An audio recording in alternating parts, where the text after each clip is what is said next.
Bon, moi, je vais pas me mettre à ta place parce que je pense que je n'aurais pas la capacité d'aller être un triplé, mais je vais te demander de sortir de ce rôle de joueur de l'équipe de France, de ce mec qui a mis un triplé en finale de Coupe du Monde, et de me dire, est-ce que c'est la meilleure finale de tous les temps en Coupe du Monde?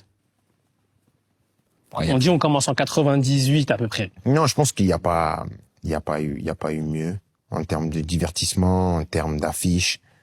Le scénario du match aussi, hein, il te donne beaucoup de rebondissements. Ça termine au tir au but, donc c'est le truc le plus fatal qui soit pour un supporter ou pour même un joueur, n'importe qui.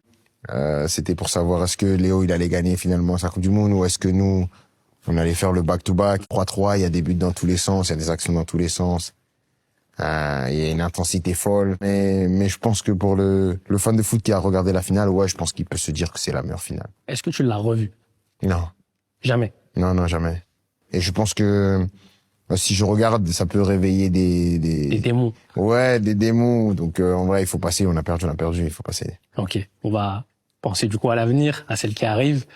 On arrive à profiter quand on est joueur et qu'on le vit de l'intérieur. Oui. Moi, j'ai toujours vécu l'instant présent des 2 Coupes du Monde que j'ai jouées. Après, est-ce que c'est plus facile quand ça se passe bien?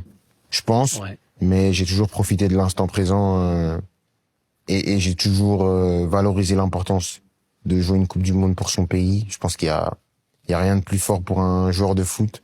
C'est la compétition la plus importante pour un joueur de foot. Donc c'est quelque chose qu'il faut se préparer, mais en même temps qu'il faut profiter parce que je pense que si on avait dit à l'ensemble des joueurs quand ils étaient petits qu'ils allaient jouer une Coupe du Monde, ouais, ils auraient kiffé.